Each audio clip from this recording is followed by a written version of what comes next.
Hello, San Francisco Bay Area. We at Sterling Homes today are really proud to introduce to you one of our favorite insurance agents over at Farmers. His name is Eric G. Arevik Makasdjian is with us today from Sterling Homes. And then I'm going to hand it all over to Eric because he's going to answer as many questions as he possibly can, whatever we shoot at him today, because we know there's a lot of questions in the insurance regarding getting insurance today if you're a home buyer, or even a home seller, or just a home owner. So, Eric, the floor is yours. All right. Thank you so much,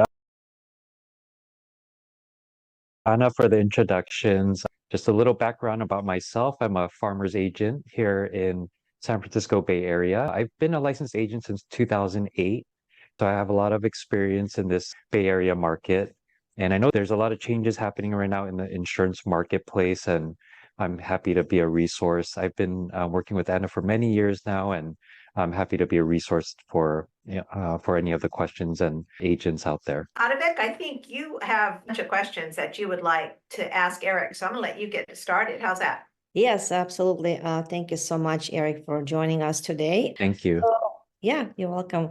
I have a few questions, if you don't mind. We work with a different type of buyers and investors that buy condominiums, TICs, single-family homes. Can you please tell us what kind of services do you provide?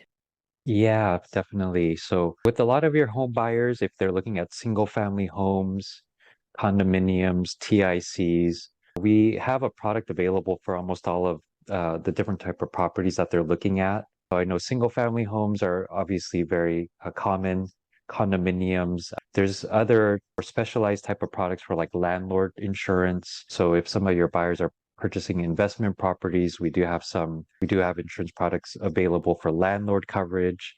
Really anything of it that you may have a need for, most of the times we're able to find a solution for you. And I know there's a lot of questions surrounding like insurance availability right now in the market. There's a lot of companies that are currently pausing business in California. So a lot of big companies like State Farm, Allstate. Recently, there's a company called CSC that's been non-renewing a lot of their policy holders. So there's a lot of insurance limitations, I guess, right now, but farmers were relatively open for most business. So we should be able to help with a lot of those different types of needs.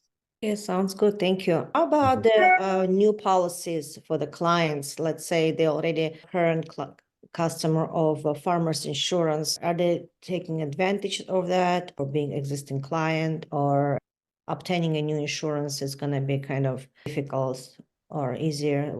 Depends on the relationship with the client. Yeah, it's great if they're already a existing farmer's customer. Usually, if I meet someone who's already a existing farmer's customer and they have a good agent, I'll usually tell them just to go work with their current agent. Typically, there are some benefits if they are a current existing farmer's customer. So if they have existing business with farmers, such as like auto insurance or umbrella insurance or life insurance, they usually will get a bundling discount with their home insurance. So there are some benefits if they're already existing farmers policyholders. Okay, thank you. My next question will be, we recently been dealing with some issues that insurance companies do not insure a new policy, especially if there is a knob and tube electrical system in the property. Is there something farmers insurance also has issues with, or are you guys taking more lightly on this? Yeah, that's a good question. And just to give you kind of like a big picture, a lot of insurance companies, they have what I would say minimum maintenance requirements on a home, and then also pre-underwriting requirements that makes a home ineligible for insurance. When we're providing an insurance proposal for a home, one of the things that is on that underwriting limitations are homes with knob and tube wiring. And basically what that means, if an existing home has knob and tube wiring, and we're aware of that, it's not going to be eligible for insurance through farmers. And in a big picture scale, that's just one of the things that the insurance companies are looking at. They're also just looking at other things such as like roof condition, and that the home doesn't have any hazards or any risk that creates a greater risk for claims. So that could be homes with like missing handrails or like broken windows or like debris, construction debris around the house. So there's many things that they're looking at. I know knob and tube wiring is one of those bigger issues that have been coming up more recently. And so that is something that wouldn't be eligible for insurance with farmers. The solution there, if you're looking for a solution for a home that has knob and tube wiring, I would say one, you can check with other insurance carriers. They all have different underwriting. So there could be potentially an insurance carrier out there that does insure knob and tube wiring. I don't personally have a recommendation because I haven't found one in the marketplace, so that's a little bit difficult. I don't have a good referral for that, but there is the California Fair Plan, which is like a insurance of last resort, and I've checked with them and they do not have a limitation on knob and tube wiring. So that would be a potential solution if the insured or potential buyer is not able to find insurance through the insurance market. How about a situation when there is a Mhm. knob and tube combination was updated electrical? Is that also a problem? As long as there's some kind of knob and tube wiring, it's already a problem, or if there's some updated electrical, then it should be okay. Yeah, as long as there is any knob and tube wiring, it would not be eligible. So it would have to be completely updated. And from what I've heard from a contractor, I believe this is what I've heard from a contractor who does a lot of work on knob and tube wiring homes, but I believe a lot of the homes that have that old knob and tube wiring, they were used back in the day, but I've heard from contractors who are doing a lot of this work is that one of the things that a lot of homeowners they want to do is like start insulating the homes, because a lot of the older homes they have like poor insulation. So I believe what they've been telling me is that a lot of the knob and tube, if they want to get it updated, part of that update is they also want to put a new insulation into the home, because with the old knob and tube wiring, you can't put insulation behind the walls. So that's what I've heard, that people who are renovating, basically they want to do insulation at the same time they're doing the knob and tube replacement, because they have to have that done to put in new insulation. So that's something that I've heard from other like contractors who are doing a lot of work with that, updating, renovations on homes. How do you guys find out if the house has a knob and tube? Like, how do you get all this information? Is there something that you realize that you cannot insure because of the regulations you have and the house has that problem? Usually it's a question we'll ask to the insured or to the applicant. The insurance company, they don't go out specifically to inspect, for the wiring, knob and tube wiring, but if we're made aware of it through a property inspection report or by the applicant, and we know that there's knob and tube wiring, basically we're not able to offer coverage. Yeah, thank you. Should we expect in regards of rates year after year? Seems like the rates just continue going up with the obtaining the insurance. Yeah, in I would say in general, insurance rates, they are going up across all of California. There's three things that are affecting insurance rates right now. One of them is inflation. So insurance carriers, they're being impacted by inflation, which is increasing the cost of rebuild and repair costs. The second thing is that a lot of the insurance companies, they have higher reinsurance costs right now. And reinsurance costs is due to like these continuing higher risk for like wildfire catastrophic losses. So there's a couple of factors that are going into it. So in general, a lot of the insurance companies, this is getting a little bit deeper into the weeds, but basically the insurance companies, they have a loss ratio. And the loss ratio tells the insurance company how much they're spending in claims versus how much they're collecting in premiums. So what's happening in the home insurance marketplace, a lot of the insurance companies, they have a high loss ratio. If it's anything over 100%, it means that they're paying more in claims versus what they're taking in after all the expenses. So a lot of the insurance companies right now, their loss ratios are above 100%. They're somewhere in like 110, 115% range. And because of that, the insurance companies, what you're seeing right now is a lot of the insurance companies, they pause business, meaning they don't want to take on additional risk because what they're collecting in premiums is more than what they're paying in claims. And again, that has to do with a lot of the inflation and reinsurance cost. And basically the insurance companies, they're not able to price in future risk models for these catastrophic losses in California. So that's changing right now, actually. So there's a Department of Insurance, the commissioner, he's catching on to this crisis in California, and he's working on a regulation change for the insurance companies to be able to price in these future risks for wildfires and things like that. So as those regulations change, the purpose of it is to try to bring insurance companies back into California to stabilize the insurance market. But to do that, he has to allow the insurance companies to kind of price in these future models. So as these future models are being updated and basically being presented to the insurance commissioner to adjust rates, you will start to see rates increase in California. Rates will be dependent on the community risk. So there's certain areas that have lower risk. So a lot of San Francisco, for example, it has very little fire risk for wildfire. They'll see an increase, but it's a lot smaller versus some certain areas that are higher risk, based on their location. Those communities that are high fire risk, you'll see a much larger increase. And also some companies deciding to non-renew policies, which is currently happening in California. So you'll hear a lot of homeowners in communities in high fire risk areas where they're being non-renewed because of the risk. And that comes me to my next and last question. You had mentioned that a lot of insurance companies do not renew insurance, and I just had a client who called me and asked me to help with a new insurance company because their insurance company denied them based on the fire zone they are in.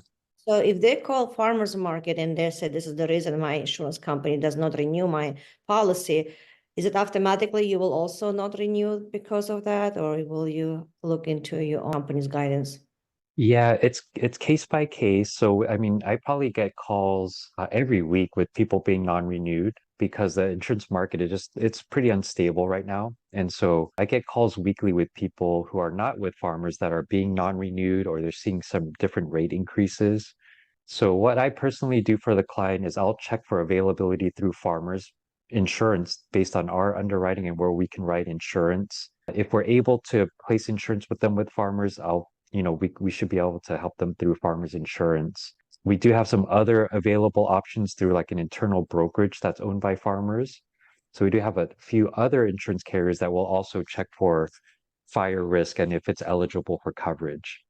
And there's a third layer to that. So we'll usually check with farmers insurance, we'll check with our brokerage, and then the insurer of last resort is the California Fair Plan. So I'm a licensed broker with the California Fair Plan. And basically more and more businesses flowing to the Fair Plan for these homes in high fire risk areas that are being non-renewed or for people looking to buy a home in those areas. If someone comes to me and they end up having to go through the California Fair Plan, I have a lot of experience doing basically insurance applications through the Fair Plan. So I should be able to assist them and kind of guide them through that process. Thank you. Something that a buyer of a new home would be eligible for? Or do you sort of have to be an existing home buyer? I mean, and it sounds like there's like a time frame related to that. So it's not something like you can say, okay, yeah, no problem, we're going to get you insurance. You can do it in a week. Yeah, that's a really great question. So California Fair Plan, it's an insurer again of last resort. So usually if someone is purchasing a home and they just got into contract, usually they'll start looking for home insurance and you want to start right away, especially if it's in a higher fire risk area. So if they're not able to find an agent or a broker to find them insurance through the standard marketplace, then the California Fair Plan is always available, even if it's for a new home purchase. All of the applications I've submitted to the California Fair Plan, I've never received a denial. So when we submit an application to them, it usually gets approved, but there is a turnaround time because they're overflooded with applications right now. So I've seen kind of the waiting period to get them approved before they received all these flood of applications. It used to take 3 to 5 business days, but now a certain time frame where it expanded to almost like 20 days to wait for an approval. Now it's down to about maybe like 7 to 10 business days. So what I tell people, because of those wait times to get it approved, and there's no way to expedite it, it's just based on a first come, first serve. As they receive these applications, they have to go through them one by one. If someone's purchasing a home in a high fire risk area, I tell them if they can't find insurance, you want to submit an application as soon as possible to the Fair Plan. So you want to get that submitted so that we can get an approval as soon as we can possibly get it. But it is available. the turnaround time, again, it can affect the home purchase, right? If it's a short closing time. So you want to get that application in as soon as possible. So I know a lot of agents right now, they're very proactive right now to kind of guide their clients. And I'm sure you guys are doing the same to have them look for potential insurance hurdles even before getting into contract. So that's something that we're kind of helping our clients with. It does take a lot of time for us to do it, but we're looking just for eligible insurance even before they get into contract. So you have a client that's looking at a property and they want to just check for insurance availability, we can help them with that even before they make an offer. So I have two questions then. Number one is regarding the FAIR plan. Are the rates comparable? Are they more, are they less? What can we expect? And then the second one would be, if we're trying to help our clients stay ahead and, just be proactive, do they have to have a property they're focused on to get to be proactive, or just as regular people, do they come to you and give you information and start there, without a property in mind? Yeah, so first part of that question, the California Fair Plan, the rates are dependent on the risk. And there's different factors. So the location where the community is located, if it's depending on how high the wildfire risk is. Two, it also depends on the amount of coverage they need, right? So a lot of it is dependent on how big the home is, the quality of the home, square footage, how much dwelling coverage they need for the replacement cost of the home. So all of those things kind of factor in. If I were just a ballpark estimate, most of the California Fair Plans, the cost of insurance is going to range between $4,000 to $8,000 a year. And that range is really dependent on location, size of the home, and how much coverage that they need. So I think that's kind of the answer to the first question. So it is typically more than just regular home insurance. Again, it's really insurance for last resort. If they can find insurance through their standard insurance market, you have to find insurance through there first. They don't want the California Department of Insurance does not want insurance in the FAIR plan unless you cannot find insurance in the regular marketplace. So if you're in those higher fire risk areas and you're able to find insurance, it'll still be expensive, right? It'll still be in those higher costs of what we're normally used to paying in California. But the California Fair Plan is typically a little bit more expensive because they're factoring in the risk of wildfire. So our clients who are looking in the Marin area where they're in fire zones, or the Berkeley Hills, the Oakland Hills, I'll bet they often find themselves going to the California Fair Plan because insurance companies aren't covering them anymore, or, right, there's some challenges there. Yeah, many of them are. So many of them are. If they're in a high fire risk area, again, they're most likely, what I usually tell people, if you have a policy, you want to hold on to it. It's not the time to shop around for insurance. If you're in those high fire risk areas and you're still being offered a renewal, you want to hold on to those insurance policies. There's no reason to really shop around at this point. If they're being non-renewed, or their insurance company, where there are some that are just completely pulling out of California, the more recent one that I'm hearing is CSE, is one of the insurance carriers that are just non-renewing everyone in California.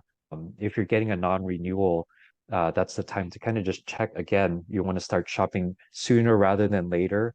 News that just came out last week that State Farm is non-renewing about 70,000 policies in California. 38,000 of those are for homeowners. They haven't shared with the Department of Insurance which specific policies are being canceled or non-renewed, but I suspect they're going to be in those higher risk areas. And for those homeowners who suspect that they're in those higher risk areas, and you hear news that your company may be non-renewing you, it's time to start shopping right away, because typically you'll get a 60-day notice in advance if you're being non-renewed, but you need that extra time just to even search, look in the admitted insurance markets. And if you're not able to find insurance, come to a broker who can help you through the California Fair Plan. Wow, I am going to make sure to send this video out to my clients who are up in the Yeah. hills and stuff, and give them your contact information, because it sounds like not only are you knowledgeable, but you really can help them get that California Fair Plan insurance. And Yeah, I'm very versed in how the Fair Plan works right now with their application process and their timelines. And So I have a lot of experience with the FAIR plan. If it gets to that point where it looks like they need the FAIR plan, our office is really knowledgeable with that, and we're usually able to help. Yeah. Super. And then that second part Yeah. of that question, my part two question was the hurdles and what our buyers do, or just, yeah, what should our buyers do to make sure that I've got cash buyers, right? Ready to buy $4 million homes. But there's a hurdle right there, and 21-day wait possibly, or 25-day wait for underwriting, I understand. So yeah, how do we help them? I know, Anna, you do that with your clients. I think being proactive and as soon as you have a property in mind, like a property address, that's something we're being asked a lot of these days as agents to like even just check for insurance availability. So it does take time on our part. I kind of joke around with my other agents, like we should start charging for just even running quotes because it literally takes us 30 minutes just to run a proposal or even just to check on insurance availability. So if you imagine all of these people reaching out to us to, hey, check on this, check on that, it takes a lot of time out of our day to kind of even work on these insurance searches. We still kind of try to do all of that within the day. So we usually, if someone's reaching out to us, if it's an agent that we know, we'll try to help them out with just checking for insurance availability. So there are those specific cases where it's in a high fire risk area. You definitely want to check. So what we need is just a property address, just to even just run it through our system to check for fire risk and if it's eligible. If it's not, I can get pricing on California Fair Plan, like a ballpark estimate right away. So those things we can check out. And then there are homes that are what we call like high value homes that require 2-3 million in replacement value. A lot of those homes require a lot of underwriting right now. So that the waiting period that you just mentioned about like 25 days or so, that's specific to our company where it may not be in a high fire risk area, but it's a high value home, meaning it just has a lot of insurance replacement value for the home. Our company will have to underwrite that before they approve it because of the nature of how much insurance is being offered for the home. So those high value homes, if you think about it, if it's a 25-day just waiting period for us to underwrite it, if they're going to close in like 14 days after getting into contract, we're not going to be able to really help them with farmers. They may have to look for another carrier that can underwrite these high value homes with like no waiting periods. So that takes a little bit more research because I don't know the different underwriting guidelines with other insurance companies. But in general, I know everything's kind of tightening right now in terms of like what they're looking at for taking on new business. So a lot of these companies that they probably do have some type of underwriting criteria, either pre-condition or post-condition to getting a policy. So those things, that's why you want to start researching it sooner rather than later, as soon as you have a property in mind. Yes, this was something I became aware of recently because of these particular buyers, right? And you shared that Yeah. with me. So that's another email to send out to our Yeah. clients, giving them a heads up. Hey, when our clients get into contract on a home, are there cases where farmers requires looking at any of the inspection reports to determine if they should insure the house? Or, Uh, tip, yeah. is there any reason to have that available or ready to go? Typically, no, we don't need an inspection report. It's our duty as as an agent to do kind of pre-underwriting for our company. So again, I personally know kind of what our underwriting guidelines are. So again, like the knob and tube wiring, for example, if someone tells us that there's knob and tube wiring, or from an inspection report that it shows that there's knob and tube wiring, those things we're not going to be able to offer a policy because it's just not within our underwriting guidelines. So typically we don't need an inspection report. What we typically look at is just like photos of the property. Obviously, we can tell from a lot of the listings if it's in a good condition or bad condition, if it meets like certain minimum maintenance requirements. Things that the insurance companies are really looking at would be after the policy is bound. So let's say someone closes escrow. Insurance companies, they usually do a routine inspection of all of their properties.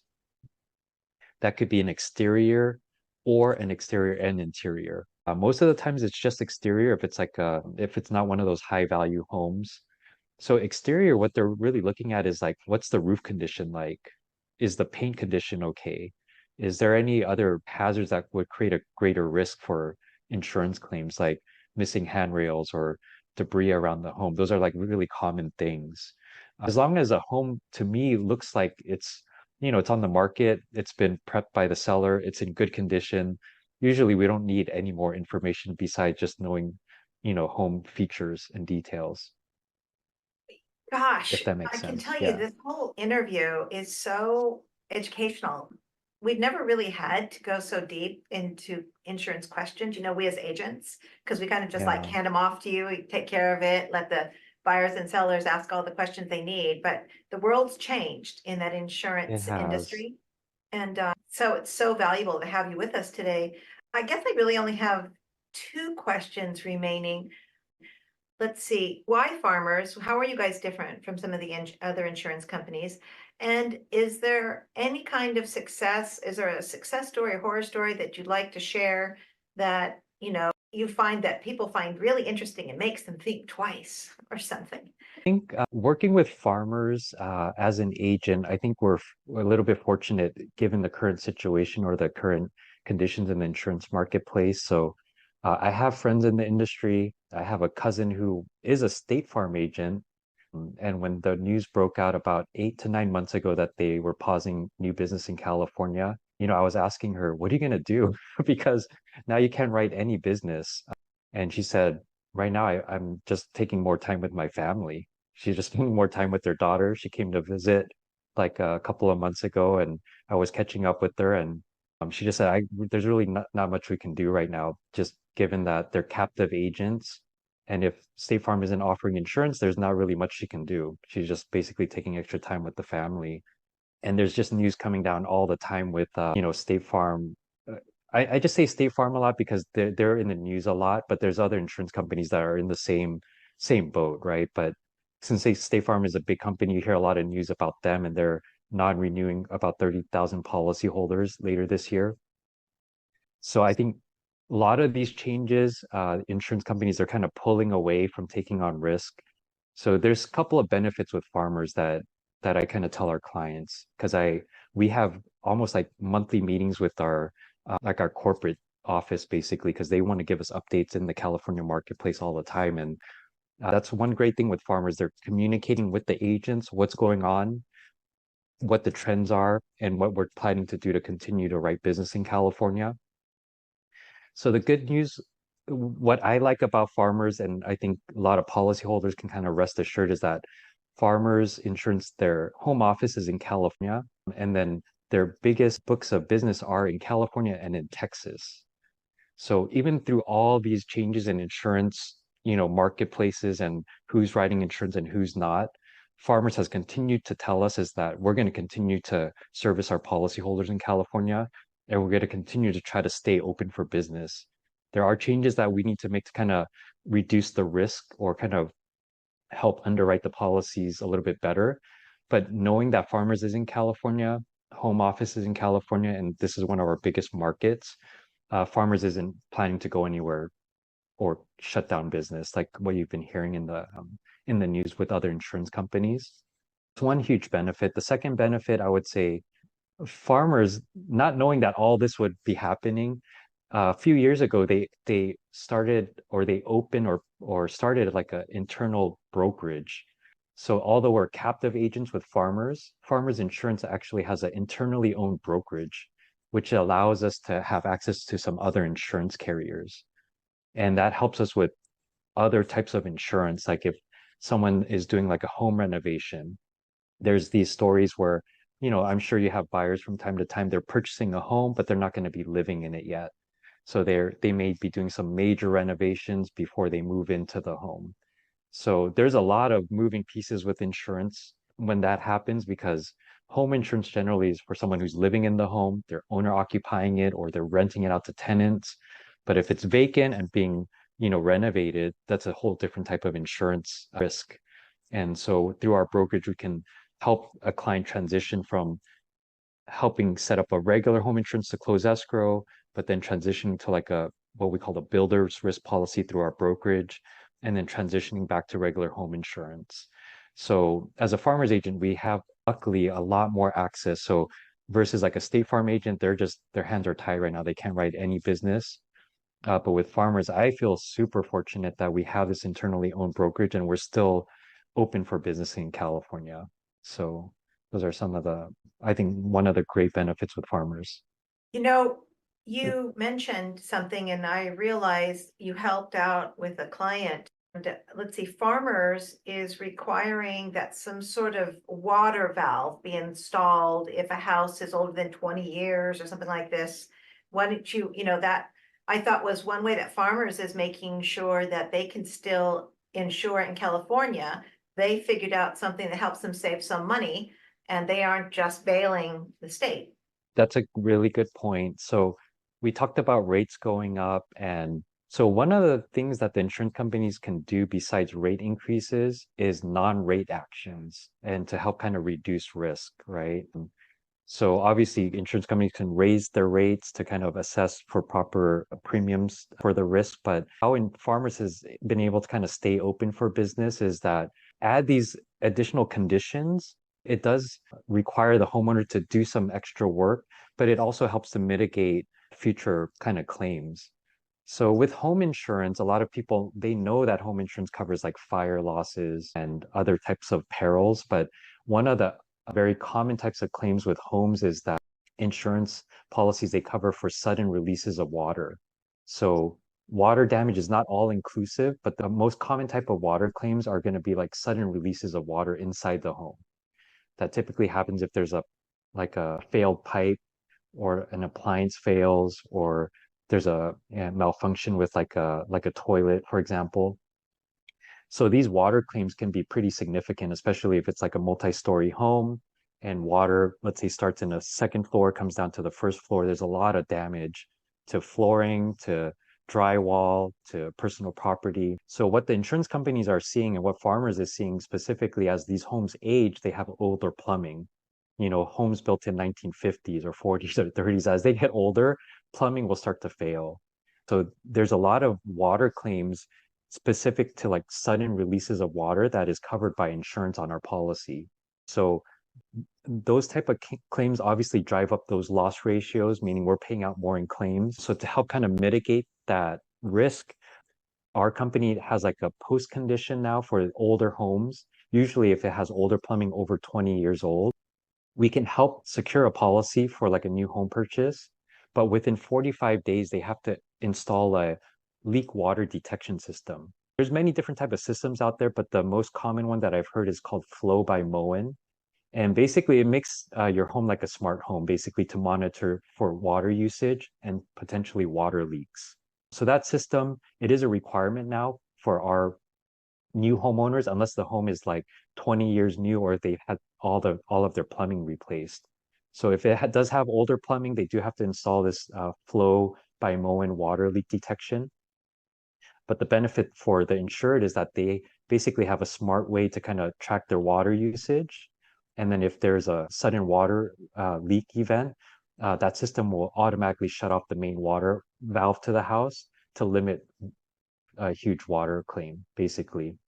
So that benefits the insured, but that also benefits obviously the insurance company. So they're not seeing these huge water claims, right? And that allows us to kind of stay in business and then also kind of reduce the risk, mitigate, like huge damages and kind of keep those loss ratios a little bit lower on our home insurance. Because of this, because you and I had this conversation and you told me the Mhm. why, I've started to have these conversations with my buyers and my sellers. One of my sellers who just sold a new development, he has multi-million-dollar homes he sells in San Francisco. One of his $6 million homes that he put into contract or had listed, and a buyer's agent took their buyer through, played around. I think they were in contract and they played around with the appliances, and the wash machine was not turned off properly or something went wrong. 6,000 square feet. It was a $10 million house because it was 6,000 square feet new construction. Flooded the entire 6,000 square feet Yeah. of the house. And had he had maybe something like this for the $200 or $300, could have saved him a lot of time and money and heartache. Yeah, there's a lot of stories out there. I think as they see more of this, this is a common event. So I have another friend and client who was just about to put their house on the market, And as their realtor was working on this, I think the home was up in Roseville, but he called me and say, "Hey, we had a water event at the house or incident where something happened in their bathroom." And basically in the middle of trying to sell their home, they had this water event and they ended up having to go through our insurance with Farmers. We got it all fixed for them and they were able to sell the home. But these type of water events, they do happen a lot. I have another client that just this morning I found out that they were actually being non-renewed by Farmers. So this is, of course, it doesn't feel good to be non-renewed, but basically they had two water claims within the last 3 years. So one in 2022, one in 2023. One claim was for about 20,000 and one claim was for about 30,000. And so these water damages, they can be pretty significant. And then also it puts you at higher risk for needing to file a claim. And when you have multiple claims in your history, it makes it really difficult to find insurance if you're being non-renewed and you're shopping for insurance. So a lot of people, I kind of coach them on just letting them know that you one, this helps to mitigate losses so that you don't have to file a huge insurance claim if the water gets shut off. And two, if you file multiple claims in your home insurance, just with any insurance, you can be non-renewed and also find it very difficult to find insurance with any company because they all look at that claim history. So, it has some additional cost to install the leak water detection, but if you know that this is a potential risk, it just helps to save a lot of headache down the road, right? You don't have to necessarily file a huge insurance claim and have your insurance rates go up. And I think for Arevik and me, as we represent buyers, and we know the home is older, we'll look for that device. And if it's not there, I think along the way, if we have the opportunity, we can request that the seller install it prior to close of escrow. So just being Yeah. proactive, and we really like to look out for our clients this way. So this has been, it's really good education. Yeah, it does help the buyer in case, like, let's say the seller is looking at a company and they require it. So I think for a seller, if I were in their shoes, it's not a huge cost. They can factor that into the sale price of the home, but it's just an added benefit for the buyer to potentially secure insurance on the home. Since all of these new conditions came out with Farmers, I've tried to look for good plumbers, basically, who could be good referral partners. And I found like one or two really good ones that service the San Francisco Bay Area and down the peninsula, like San Mateo County areas that can get these systems installed in a really good, timely manner. They do good work, and we can refer them to somebody to kind of, if they need a referral to have these systems installed. So a homeowner can't install it him or herself. It has to be a licensed plumber. Usually it has to be a licensed plumber. The reason why I say that is because for that condition to be kind of approved by Farmers, knowing that it's been installed, it has to be from a licensed plumber. So Okay. we have to submit like an invoice from a licensed plumber that has their name, their contract number, invoice showing exactly what was installed to make sure that their policy is basically shown that they've done it. So they won't be able to accept something from the owner directly that, hey, we've installed it. They need something from a licensed plumber. So I would say it's better to have a professional do it because we also need the documentation after the fact to submit to the insurance underwriters to say that basically they know that it's been installed. Wow, thanks. We spent almost a whole hour here, and I want to make sure that Arevik has an opportunity to ask any follow-up questions before we end. But so far, I mean, it's been great, and I really thank you, Eric. Arevik, do Oh, you have thank you. anything? No, thank you so much, Eric. Yes, it's been very helpful to find out more information from you. I think one more question came up as we were discussing all this. Well, since we putting offers, let's say, in the escrow period, usually it's about 30 days. And let's say the buyer is calling Farmers Insurance and gives the address and quote for the insurance for the potential house that he's gonna buy. And let's say on day 25 or day 29, when we're supposed to close, can insurance company not insure that policy, even if they give them a quote like 20 days ago in the beginning of escrow? Is it possible? Usually not. So if we're providing a insurance proposal for the buyer, we most likely gone through the whole underwriting process and made sure that it's approved. So if we haven't approved, we wouldn't send a proposal to a client unless it's an approved, basically quote through underwriting.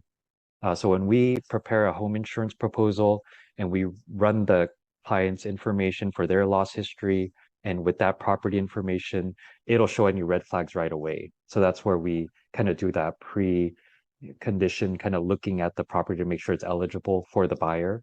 As long as that gets approved, it's very unlikely that in 25 days that it would not be able to be insured anymore, unless all of a sudden there's some change in the insurance underwriting with the insurance company. Usually if there's a change with the insurance company's underwriting, it's usually some future date. So the agent should know, okay, this is coming down the line, that there's these different conditions coming down. But usually if it's approved, and we wouldn't provide a proposal unless it's approved. So if someone's in contract, that insurance policy should be approved and be able to issue and bind what we say when they close escrow. Thank you. And also, do you Yeah. guys provide the tenants policy, tenants insurance, like for the tenants, or Rent- little landlords, just the tenants? Yeah, for you mean Renters for insurance? like someone who's Right. renting? Yeah, Renters insurance, we do Farmers currently has a pause on our renters insurance in California, but we just found out this past week that through our internal brokerage, one of the insurance carriers that we have called Aegis, there's like a A+ rated admitted carrier. They just but reopened to write renters insurance policies for tenants. So farmers agents, we do have like a product available now for renters insurance. all right. Thank you so much Yeah. again for everything. Wow. You're yes, welcome. This has been really great. So informative, and we really appreciate your time, Eric. And we thank you for always taking care of our clients for us. We always feel like we're in good hands with you. So thank you. Yeah, thank you so much, guys. Thank you. If anything, other questions, feel free to reach out. And Sure thank you will. so much. Thank you. Bye-bye. All Bye. right, take care. Bye-bye.